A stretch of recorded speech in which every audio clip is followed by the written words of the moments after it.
So, welcome to our film festival, one that's finally not online. We'd like to welcome our judges, Aidan O'Mara, Damien Leach and Nathan Clark.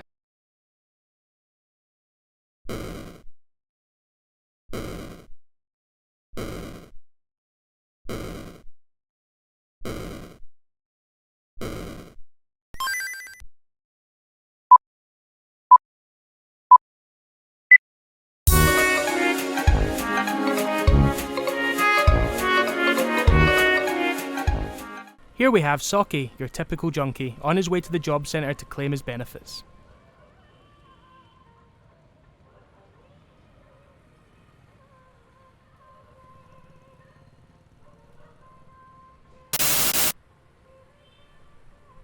What was that?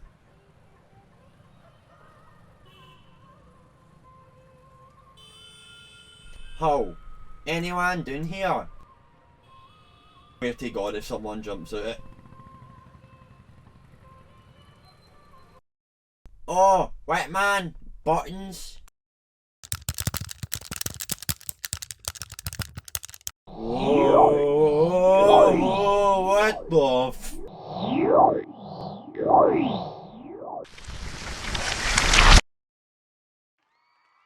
What's all that cheering about, man? I'm hanging.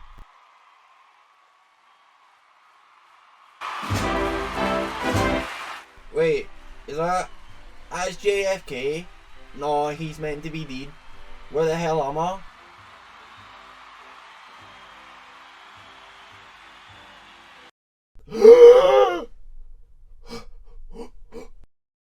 Well, things are looking interesting. How will this turn out for our hero junkie? Find out in the next episode.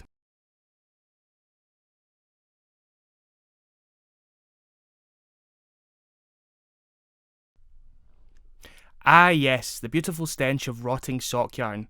And I wonder how will Socky deal with this catastrophe? Let's take a look and see. Haha, yes, I've just killed Lee Harvey Sockswald. Let's go see what I've changed.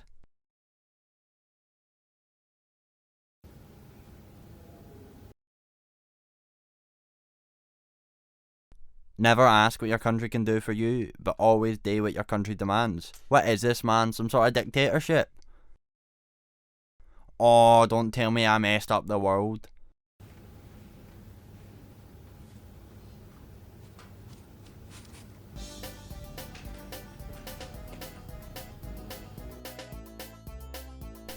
All available units, we have a 2319. Someone speaking about our great leader requesting backup.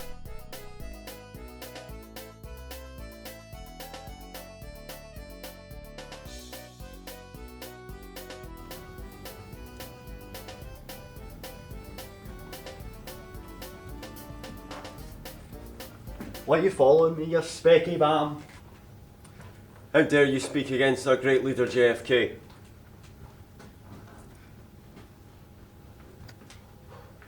Oh, a time machine. Thanks, sock Jesus. Alright, I've got to fix this, man. Guess I need to kill JFK to stop this happening.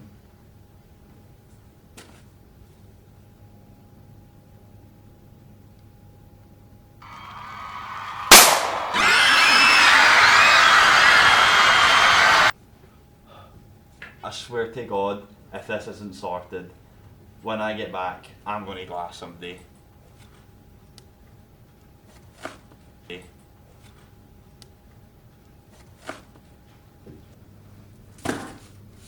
You're under arrest.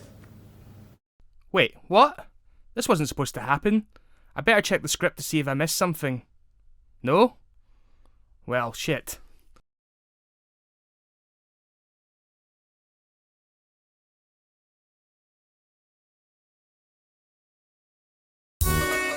Honestly, I don't know what's going on anymore. What do I do now? How am I to fix this? Get him!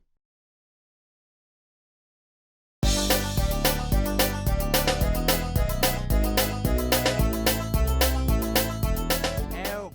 Somebody help us! Attack!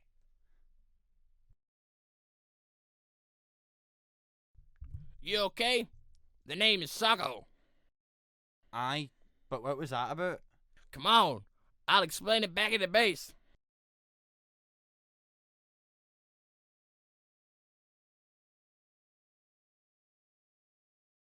So what the hell happened? After JFK was killed, an innocent man was arrested and died in custody. This created a division between different sock groups, fights broke out, and the stock market crashed. The government began sockregation, that caused civil war, and Canada and Mexico built walls to keep us out. And shortly after, we lost contact with the rest of the world. That can't be right. You're not from around here, are you? No, but I think this is my fault. How so? It was 60 years ago. I kinda have a time machine, and it might have been me that shot him. You're kidding. No, mate. But it's sound, I'll just jump back and stop myself getting it, and we'll be good.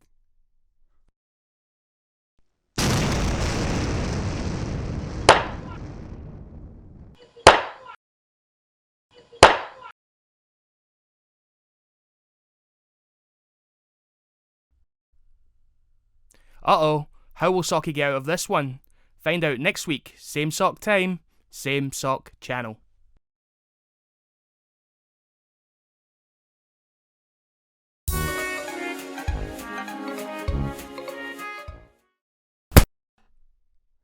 You need to get out of here as quick as possible, or you'll be in big trouble.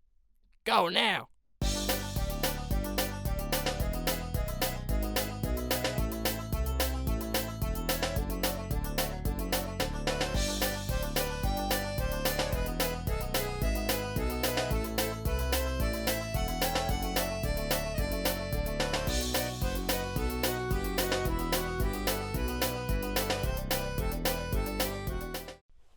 Where'd he go, man?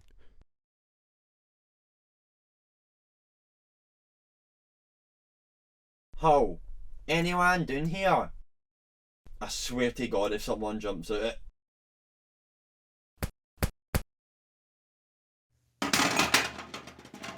Take that, ya bam!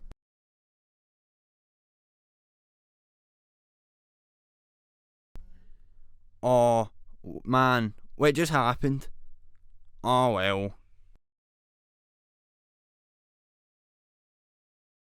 And so Socky's life returned to normal as he went on to collect his benefits, only to die 4 days later from a suspected drug overdose.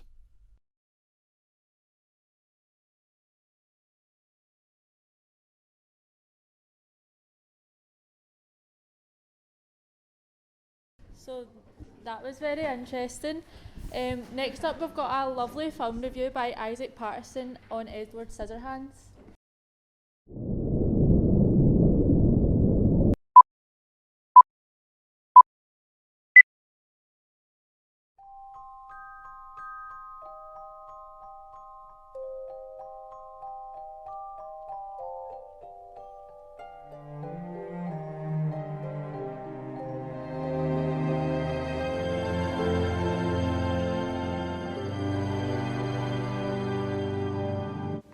Hi everyone, my name is Isaac and welcome to my film review of one of my all-time favourite films, Edward Scissorhands, directed by Tim Burton. Edward Scissorhands is a now classic fantasy film released in 1990, and it was one of the first films that got me interested in cinema and filmmaking when I was young. If you haven't watched the film, I would suggest you stop my review now and go watch it. If you have, great, because I'm about to go into a quick rundown of the plot and it's going to include spoilers, so I thought I'd give you a quick warning. The film has been described as a modern-day Frankenstein. It is a dark, modern-day fairy tale which tells the story of Edward, a timid, artificial man who has been left incomplete and cursed with scissors for hands after his creator suddenly died before being able to finish him. After his creator died, Edward lived isolated in a dark castle on a hill until an Avon lady named Peg Boggs discovered him and decided to take him into her home.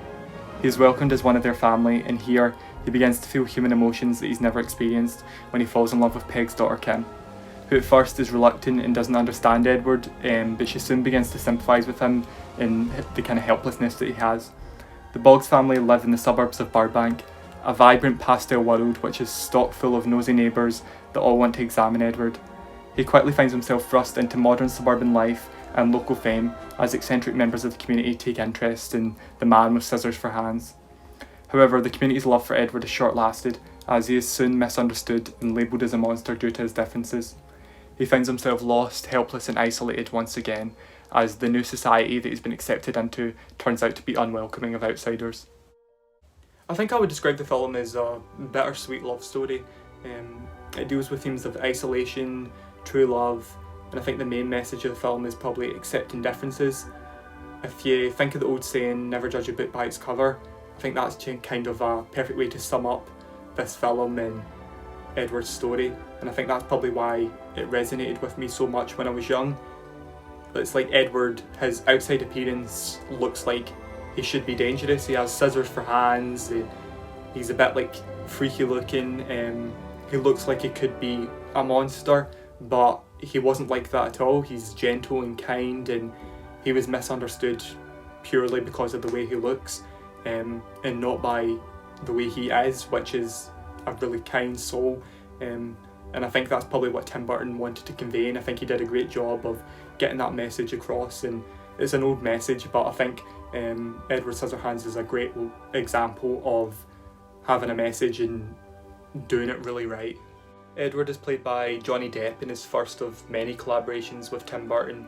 It's truly a powerhouse performance by Depp. I think this character could have been more slapstick and kind of comedy if it was in the hands of someone else, and maybe more ridiculous, but because of Depp's performance he was able to make the character really heartbreaking and like gentle, and his performance is like really understated as well. So I think because just those little things that he does in the film, his little mannerisms and stuff, I think that's what makes the impact of the character so much, and I think he did a great job. It's truly one of my favourite performances by Johnny Depp, and it was one of his first ones that he really stepped out of his box. I think it was actually the first film where he did these kind of weird characters that he's now really known for, these kind of quirky out of the box characters, but this was the first one and I think it was his best.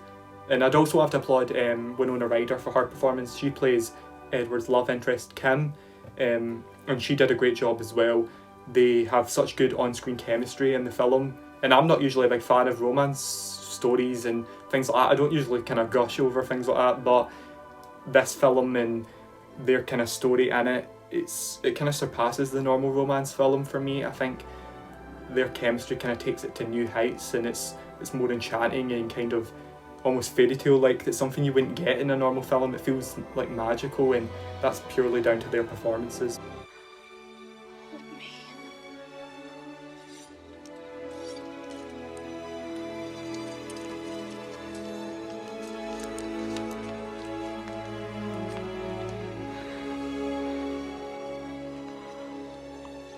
I can't.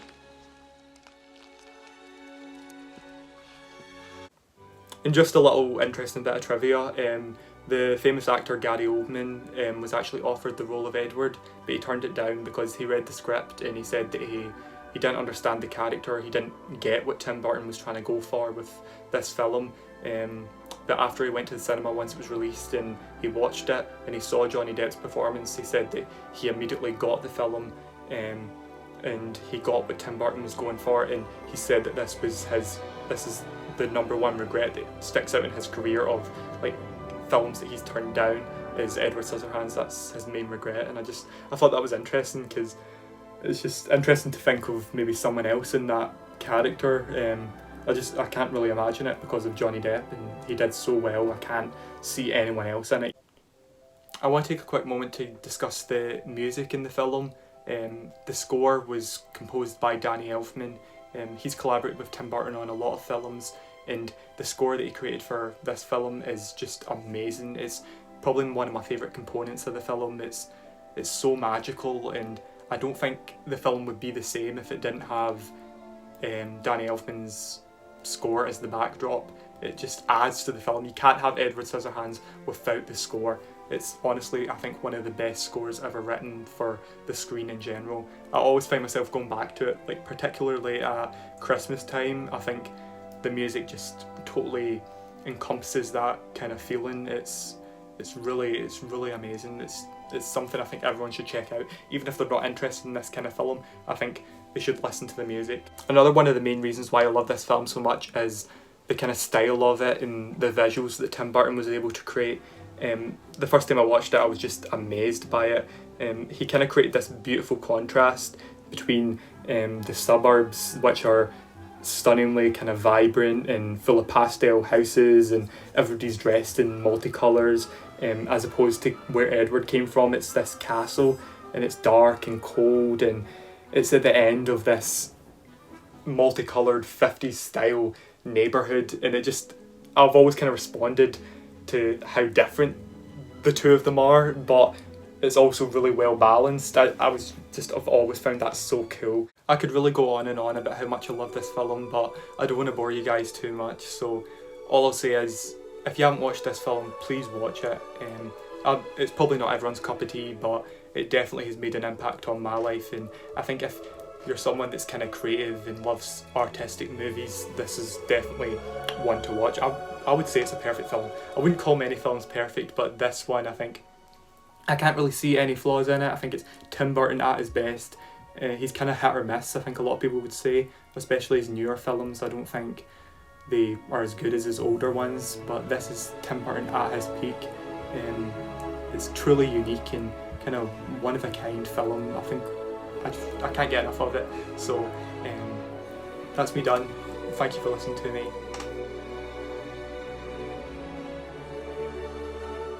So, next up we'll have Carol Bay's film, which walks through the day in the life of a postman.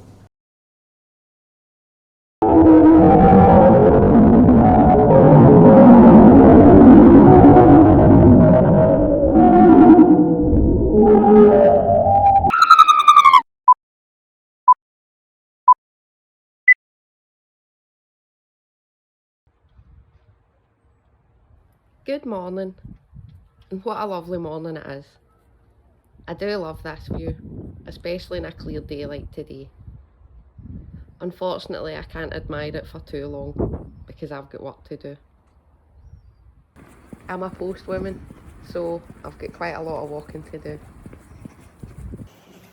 And the delivery I'm on today also has loads of stairs.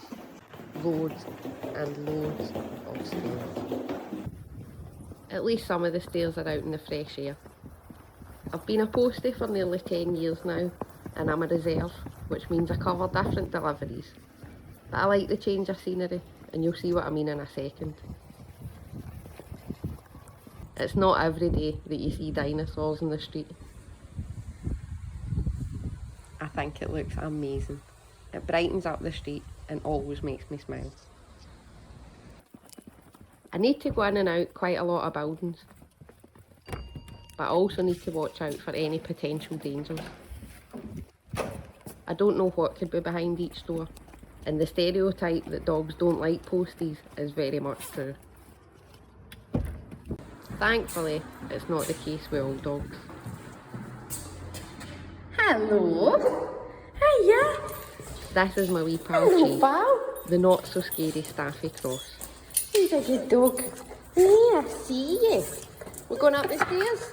He usually drops to the ground for a belly rub, but I think he's camera shy today. But he is a handsome boy though. I love dogs, and when they like me back, it's a bonus.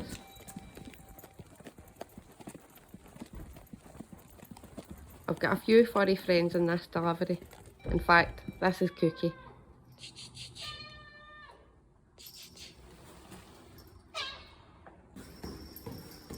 She likes to follow me up the stairs and get a wee clap in between.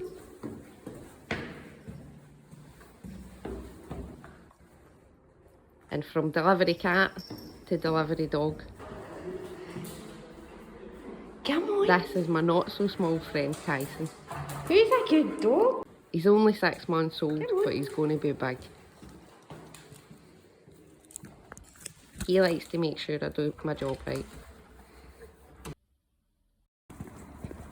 I do enjoy being a postie, and not just because I get to clap wee animals.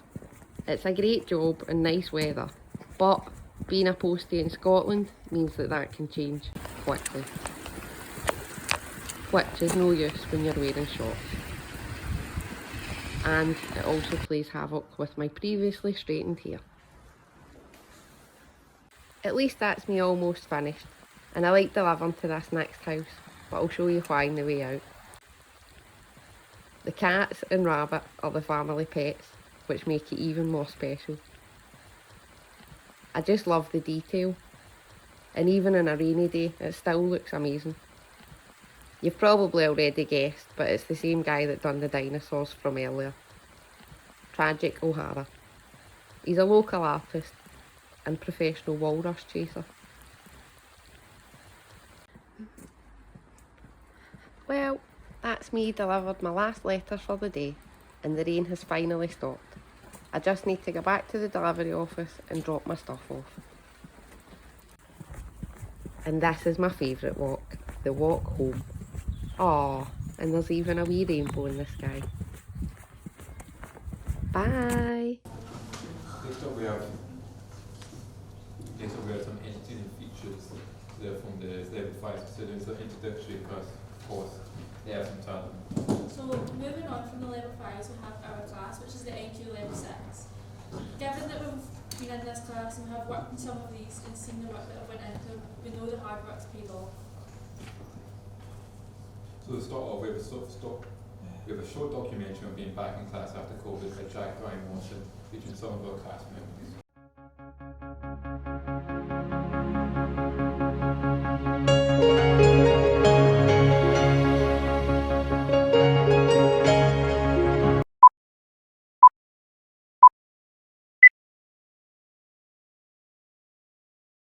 During COVID, students were attending classes online. Now that we are getting back to normal and attending classes in person, we have asked a few of the NQ film and broadcasting students and lecturers their thoughts on the situation. I think the class have got on and performed really, really well this year. It was tough coming back after the pandemic, and obviously trying to socialise with masks on and distancing can be quite tough. So as the year's gone on and restrictions have loosened, I think the class have really bonded and done an excellent job, not just of their work, but also coming together as a little community. I hated teaching with COVID restrictions.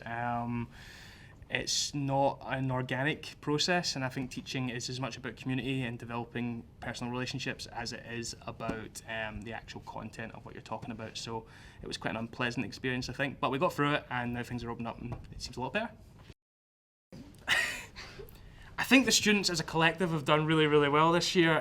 Some students have excelled at the academic work, others at the practical, and it's been a really, really good mix. I'm excited about the film festival to see one student above all else conquer and they hopefully excel in their future career. We've just recently had Nathan Clark, who's won a Television Society Award, and he famously won it at the film festival as well, so that'll be good to see.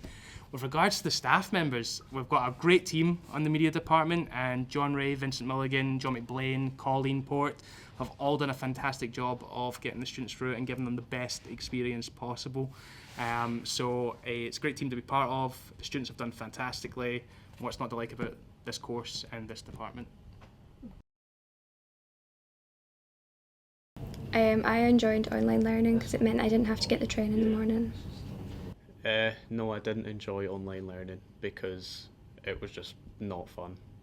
I did prefer online learning a little bit, but it was just because I didn't need to pay to go into the train. No, I didn't actually, because I struggle to learn like that, if you know what I mean. I did not enjoy online learning because it was so boring and I didn't get to meet people in IRL. Yeah, it was pretty good. I got to wake up at like 5 minutes before the lecture and then just jump on and be like, oh, my webcam's broken, because I'm just sitting there in pyjamas. I found working with COVID restrictions quite difficult with the social distancing in classes, but now that things have eased, I think it's a lot easier. It's better than being online, but masks were a bit annoying at first, but now that we don't really have masks, it's a bit better. Working with COVID restrictions I don't think has changed all that much, so it's not that bad. I just feel like it didn't change, if you know what I mean. Now that I'm back, during the COVID restrictions, I thought it was pretty bad, but now since everything's eased, I think it's much better. Yeah, it was quite annoying because they were like group tasks, but then when you move near your group, they were like, oh, you can't do that. After this course, I plan to go to university. So I plan on going to Glasgow, South Glasgow College to do television HNC. After the course, I'll be doing the HNC course. I'm planning to go on to HNC. If not, I'll probably take a gap year. My plans after this course is to go into the HNC course. I'm going to do the HNC. Overall, I enjoyed the course very much, and I would recommend it to anybody with an interest in film. I did enjoy the course, and I would definitely recommend it to anyone that wants to get into the film industry. I did enjoy the course, and I'd probably recommend it to anyone who wanted to get into the film industry. I would definitely recommend it. I did enjoy this course, and I would 100% recommend it to anyone who wants to go into filming. Yeah, it was pretty good. I'd probably recommend doing like the intro first though, because I feel like you could just get thrown into this. My favourite class was probably the podcast creation, because it's something I haven't done before. I think my favourite class is probably media. Yeah, that's what I was going to say. Probably media project. My favourite class was probably analysing media content, because there was a lot of things that was brought up that I was interested in. Radio feature production, because I don't have a reason for that, it's just my favourite. My favourite class in this course was probably the podcasting, because I got to do what I like. It was probably the advertising course, because I think advertising's kind of cool. My least favourite class was probably animation, because I'm not good at art. What was it? Analysing media. That was rubbish. My least favourite class was creating media content, because we've just not got as much as we wanted done. Analysing media content, because I just felt like it was boring, My least favourite was probably animation, because I just couldn't do it at all. Probably media project, because the lecturer was John. Colleen. John, obviously. John Ray, to be specific. My favourite lecturer was probably either Vincent or Richard. Richard, John Ray, John McBlain, and Vincent. My favourite lecturer is probably Richard, because I knew him longer than the rest of them. Everyone but John, probably, actually. Probably John telling me that he gets bullied by a student. That was pretty funny. Like it's just kind of funny that big manly man John gets bullied by a small child. So as you can see, John Ray's class was the most popular, and it definitely was not because he was waiting behind that camera ready to waterboard anyone that said different. Next up we have a documentary on women's hockey in Scotland by Samantha McAllister.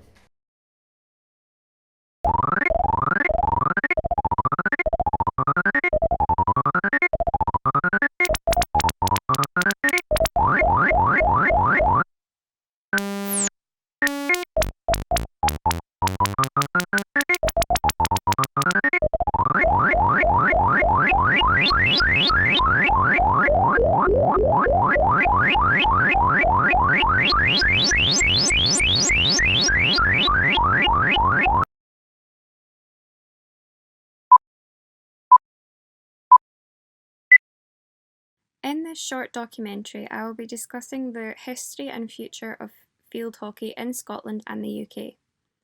I will also be interviewing various women from different levels within hockey about their experiences and opinions about hockey as a sport.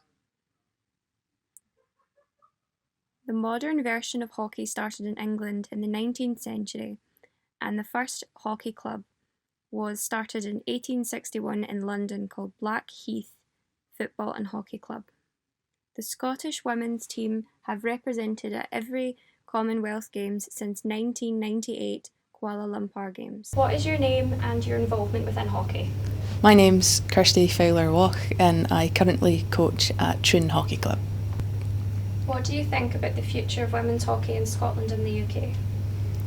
I think the future of women hockey is fantastic. From the women in 2012 with the Olympic success, taking that on to Rio, there's a really good platform for hockey in the UK, and the Scottish team at the moment are doing really well in their competitions. And when you take it down to kids playing hockey at the moment, you can see at Troon there's over 100 juniors come to hockey every week, and that's just fantastic to see. What is one thing you dislike about women's hockey in Scotland and the UK? I think the thing that hockey needs, women's hockey specifically, is more media coverage, because it's a fantastic sport. It's great to watch. It's as entertaining as football and rugby. You just don't see it on the TV. It's not as accessible as it could be. And if it does get the coverage it deserves, it could be absolutely fantastic. It could grow as high as the Netball Super League and further. Would you encourage more people to get into hockey, and what would your advice to them be? Always. I think it's a fantastic sport. When you're coaching juniors or coaching under 16 Scotland team, which I have been involved with, it's just fantastic to see people playing the sport. It's a sport that I have a passion for, and I would always encourage people to play it. It's great for creating friendships, getting fit, and just having a really enjoyable time with people. What is your name and your involvement within hockey? Hi there, my name is Karina Cuthbert, also known as Kaz. My involvement in hockey is convoluted. I've been a player for a long time. I've represented the country, I've captained the country. I am now a club coach, and I'm also Vice President of Scottish Hockey, so heavily involved in hockey. What do you think about the future of women's hockey in Scotland and the UK? So I'm hugely excited about the future of women's hockey. In the UK, we've done really well off the back of some brilliant success at the last 2 Olympic Games. So there was a bronze. In fact, last the Olympic Games, we've won 2 bronze and a gold medal. So that massively lifts the profile of the sport within the UK. And Scotland, being one of the home nations, tends to definitely ride off the back of that. So hockey as a participation sport has increased, which is great. So yeah, I'm extremely excited about the trajectory of where women's hockey is going. What is one thing you dislike about hockey in Scotland and the UK? The one thing I dislike about hockey in Scotland and the UK is that it's not a full-time professional sport. I want to see it on the telly. I want to see people being paid to play. I want to see it up there as big as Scottish football. So that's what I dislike. That's the aspirations we have. Would you encourage more people to get into hockey, and what would your advice to them be? So for me personally, yes, I think hockey is a fantastic outlet. Like I said, it's a great social, it's a great way of being active.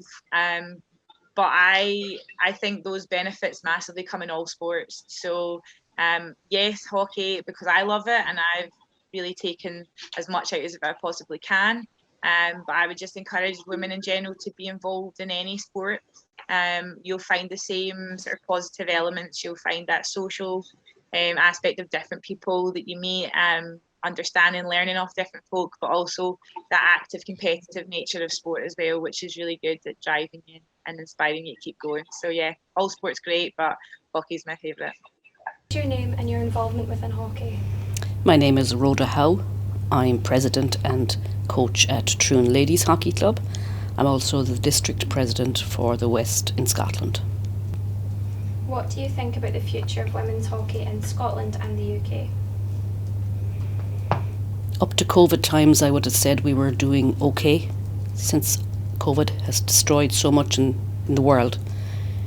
It's really after doing a huge amount of damage to hockey for the female side, and I'll only speak about the female side, across the whole of Great Britain.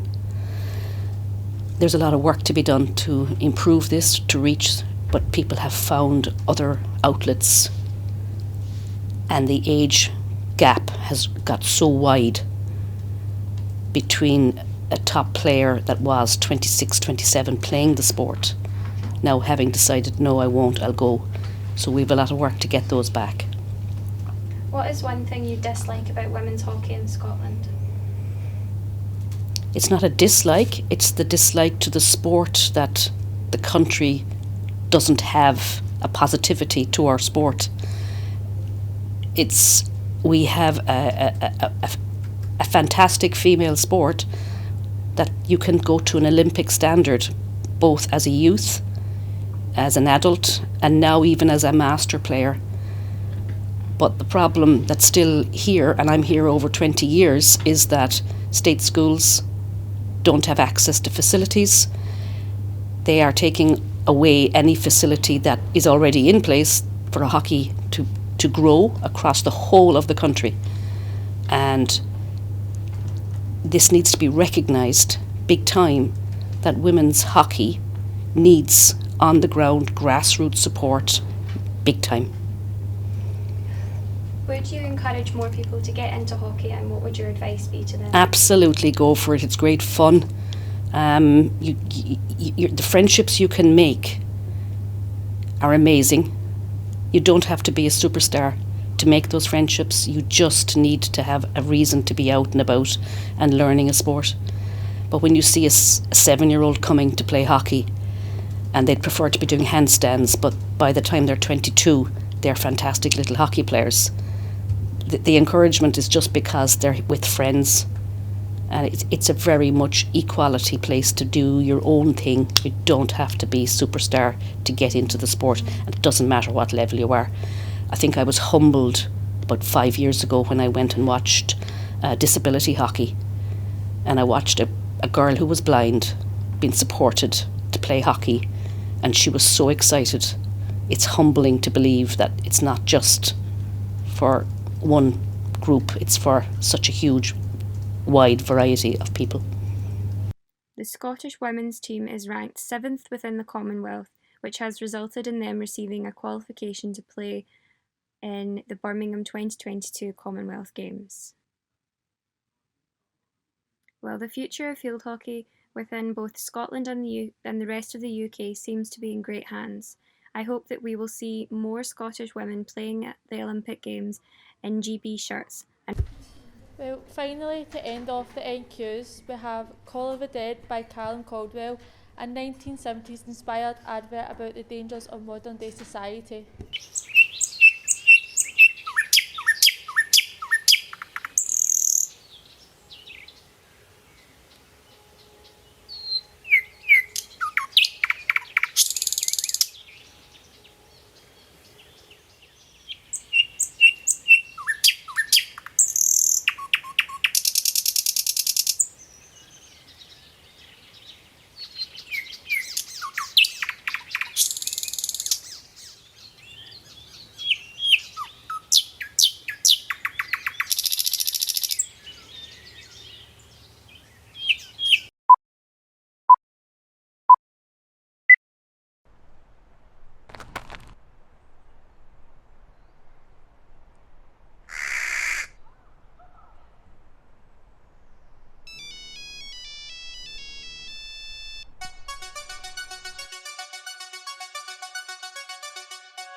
You talking to yourself again, Morgan?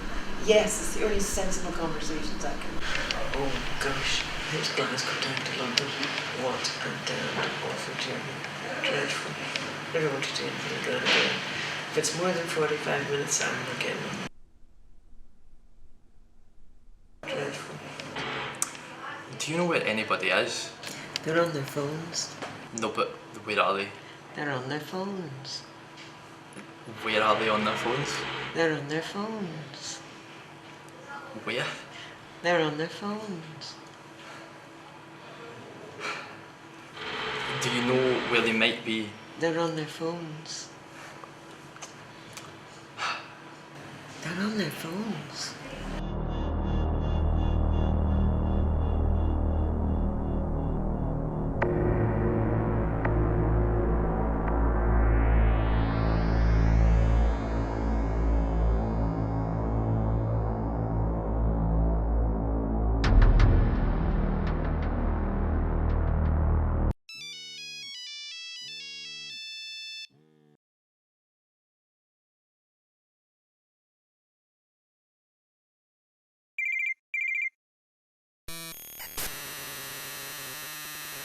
Don't be a zombie. Anyway, after that very intense advert, let us all take a hard-earned 15-minute break. Welcome back, and next up we have the Dulce et Decorum by Jay Martin.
How long have you been walking for, Wilfred?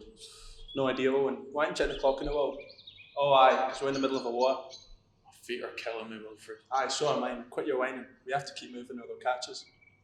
Come on, please just let us stop here. We can check our supplies. I promise we'll be quick. Alright, fine. But we'll only stop for a wee bit.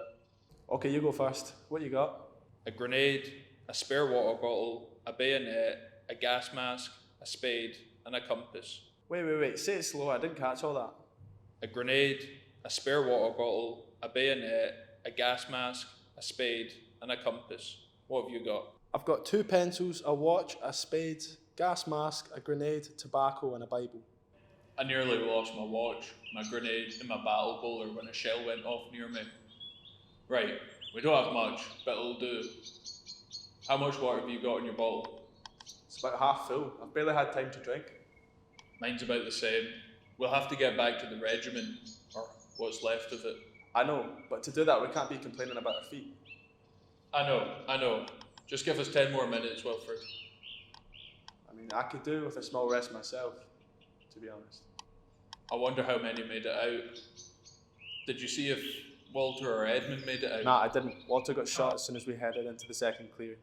Edmund was managing his wounds, and that's the last I saw of them. I've no idea what happened after that. Then, bent double like old beggars under sacks, knock-kneed, coughing like hags, many others cursed through sludge. Till on the hot flares we turned our backs, and towards distant rest began to trudge. Christ, I hope they're all right. We were like ghosts and ghouls in that battle. Many men marched asleep. Many had lost their boots. But they limped on, bloodshot. All was lame, all blind, drunk with fatigue. Death, even to the hoots of the gas shells, dropping softly behind us. I heard the gunnery sergeant shouting, "Gas, gas, quick boys." After that, all goes hazy. There was an ecstasy of fumbling. We're fitting our clumsy helmets on just in time, but there's still someone yelling out, stumbling and floundering like a man in fire or line. It was George Owen. That was who I saw. Dim through the misty panes and the thick green light, as under a green sea, I also saw him drowning. And it was only yesterday I shared a whiskey and chocolate with him. There's no way he survived. If I close my eyes, in all my dreams before my helpless sight, he plunges at me, guttering, choking, drowning. I could barely see a thing through my mask, and even when I could, it was a slaughterhouse. Bones, blood, and guts everywhere. And meanwhile, they lay there for weeks sometime. Don't know, it could be a friend of yours, it could be a relative of yours, the rat scourging them. And you standing there looking at them through loopholes, standing on the fire step. And I tell you, it was just sheer punishment. What do you miss most about back home, Owen? I'm not sure. I've not really had too much thought about it. Nonsense, of course. You never shut up about your home. I miss my ma, Wilfred. Aye, me as well, Owen. I miss your ma. And my ma. I'm being serious, Will. You're right. Sorry. Here, I was thinking about my ma's cooking being bogging at times, but See the stuff they serve here? Jesus, I wouldn't feed it to my dog. I miss the air in my town, the warmthness of home. These battlefields reek of corpses and piss. Aye, you're not wrong there. I miss sleeping in a bed. These trenches are awful, and I've been mock it since we've got here. I miss the football and the Saturdays. Don't get me wrong, the guys over here are alright, but I just want this to be over. A nice cold pint and a hot pie, that would be the life right now. You think it sounds patriotic and noble, but when you get here, it's anything but. At least we're in it together, Wilfred. Would be worse if they pick and chose certain people. It's not just that, Owen. Think of all the rich toffs down south, smoking cigars and drinking whiskey, while me and you crawl through battlefields of corpses. I hope I never have to see another war again. I know. They promise it's for the good of the country, but when you get here and see it, I don't know. It's barbaric. It's evil. There's nothing good for the country about this. It just seems it's mindless death. Did you see some of the age of those Jerrys we were fighting? Didn't look a day over 12. Wait, Wilfred, did you hear that? Nah, didn't hear anything. There, listen. You're hearing things, man. You've probably got shell shock. Sound like voices, but it might just be the wind. Wilfred, it is voices. They're getting closer. It's Jerry's. Owen, hide that bush over there.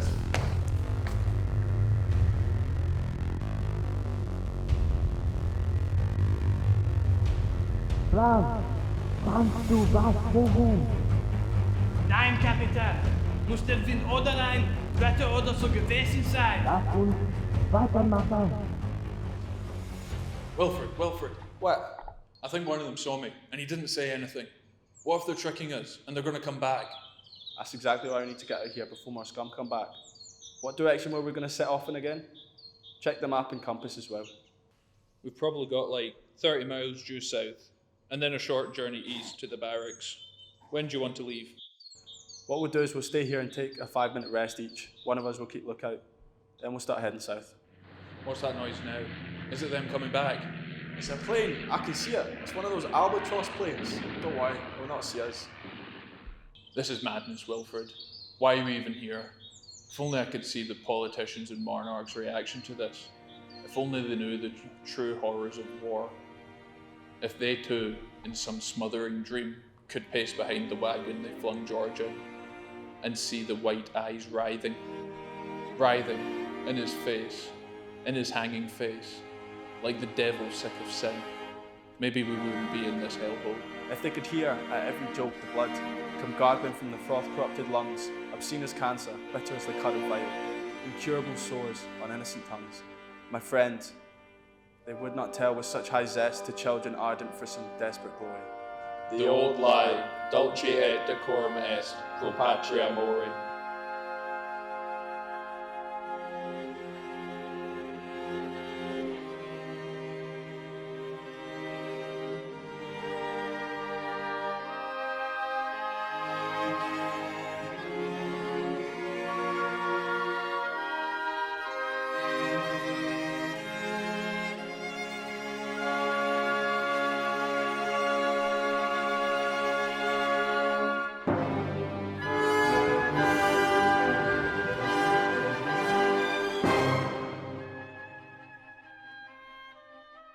It is also by Aaron Kerr, entitled Behind the Masai Karate, about his experience of karate in Scotland.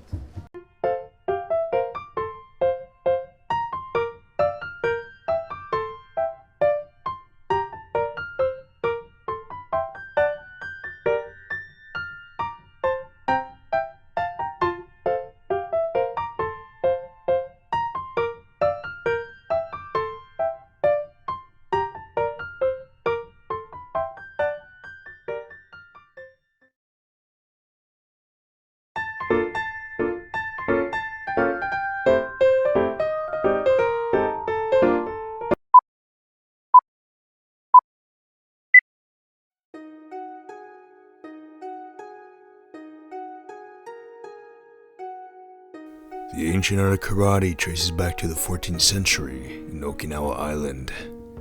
In 1921, a karate instructor named Gichin Funakoshi, better known as the father of modern karate, demonstrated the art to the Crown Prince of Japan. He later became Emperor Hirohito. According to Funakoshi, the ultimate art of karate lies not in victory or defeat, but in the perfection of the character of its participants. After the Second World War, the first dojo was opened in the United States in Phoenix, Arizona. From there, it expanded to other parts of the United States, and eventually crossing the Atlantic over to Europe. Karate has a long-standing relationship with identity. This topic will be further explored through the perspective of a man who has been practicing the martial art as a child, and what inspired him to teach the art to others.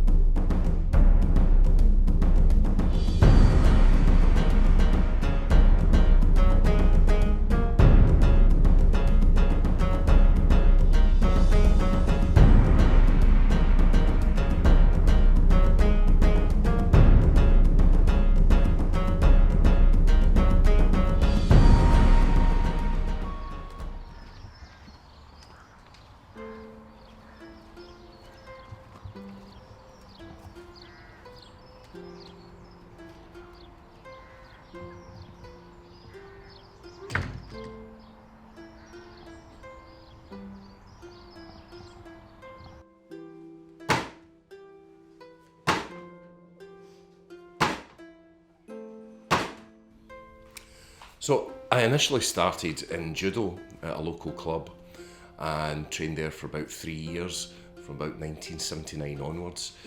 The judo instructor left due to work commitments, and after a couple of months a karate club opened up in there. I was always keen in judo, enjoyed the martial arts, so I went along. Very first night was absolutely fantastic. It was full of energy, very dynamic, a lot of kicking, punching, striking, stretching, etc. Stuff I hadn't done before, my body wasn't used to doing. And I came home absolutely elated, buzzing, and couldn't wait to get back to the next training session, which was a couple of days later. And the rest is history. I've been with it ever since. Jamie's love of karate, it's great. I love his love of karate. I think it makes him such a great person as well. Jamie has a very busy, stressful job, so karate takes him away from that. It gives him downtime, time to unwind, gets him out of the house when he's stuck in the office all the time. He's done a lot through karate, met lots of different people. We've met lots of different people, lots of good friends through karate.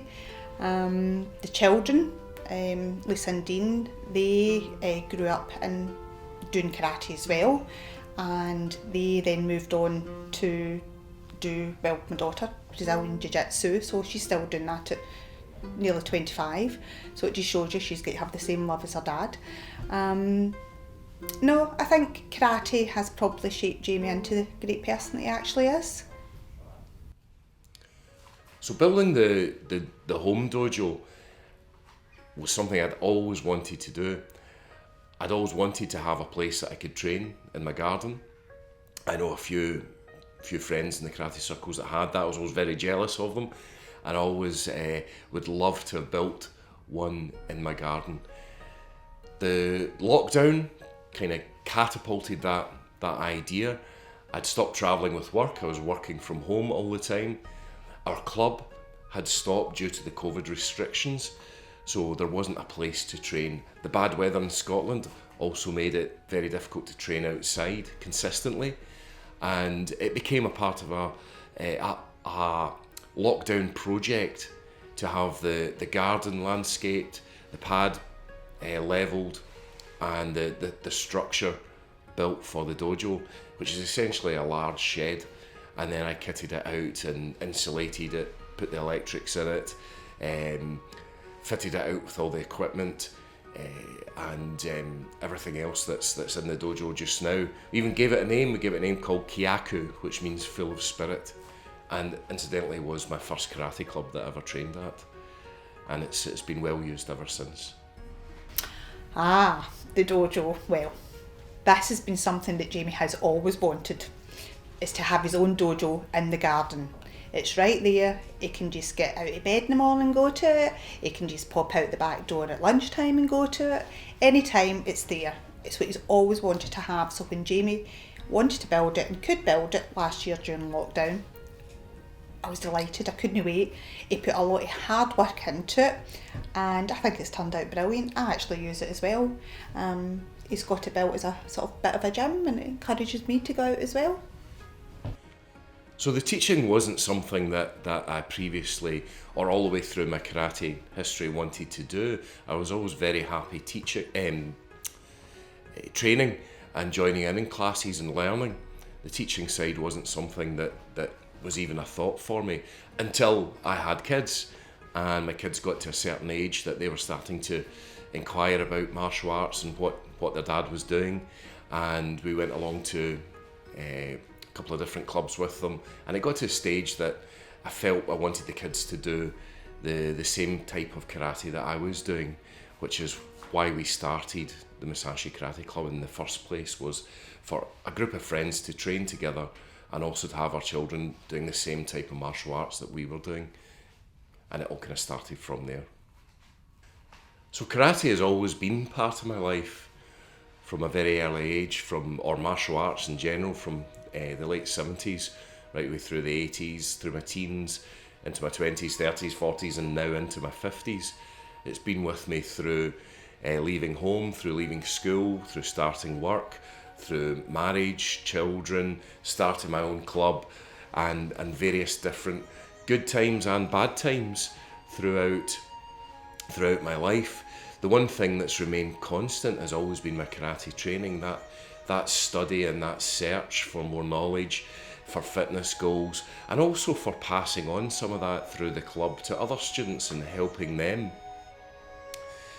For me, karate has changed my life in that it's always been in my life. It's been a constant that has kept me stress-free, sane, and challenged. Karate is my life.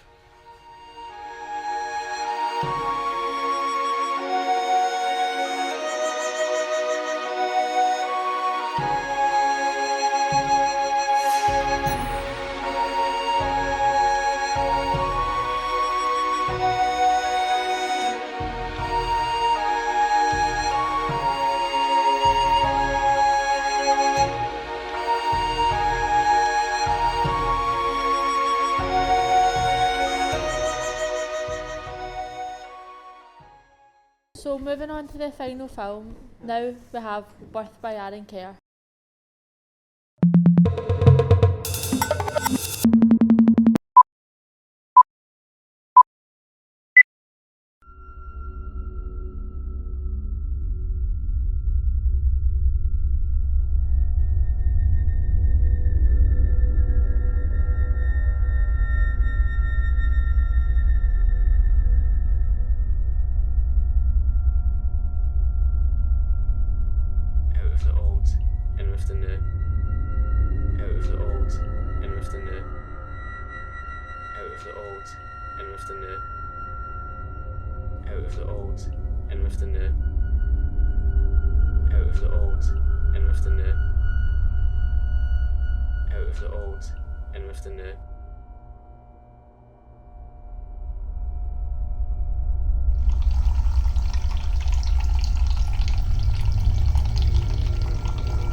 Well, that was definitely something that would keep you up at night.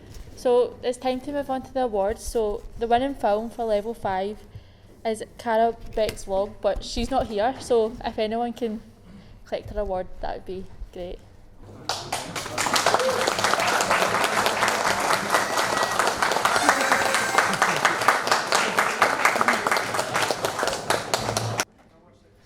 So, moving on to NQ, level 6, and the best film winner is Don't Be a Zombie by Callum Caldwell.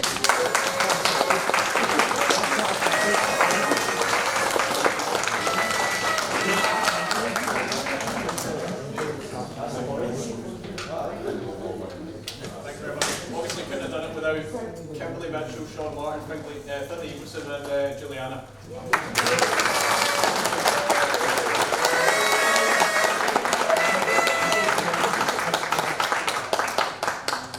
And now for best film at HNC, it's Birth by Aaron Kerr.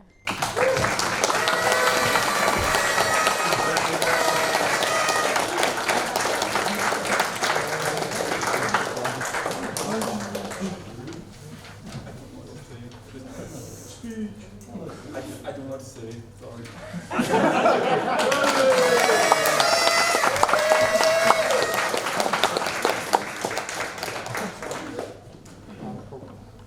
And the overall winner for all levels is Dolce Decoro.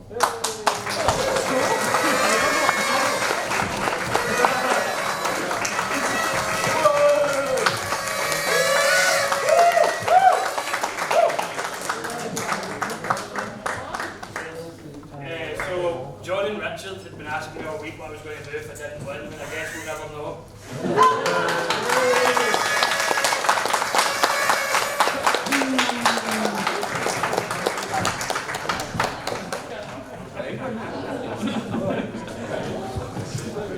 So thank you everyone for coming, and we hope you've enjoyed the films from all levels that we've worked on over the years. And thanks to all our lecturers for their support, John Ray, John McBlain, Richard, Vincent and Colleen, and especially to Juliana, who helped us for our preparations of the film festival. And a special thanks of course to our judges, Aidan, Damon and Nathan. And it's great for us to meet people in the industry and get feedback. So here's a little thank you from us all.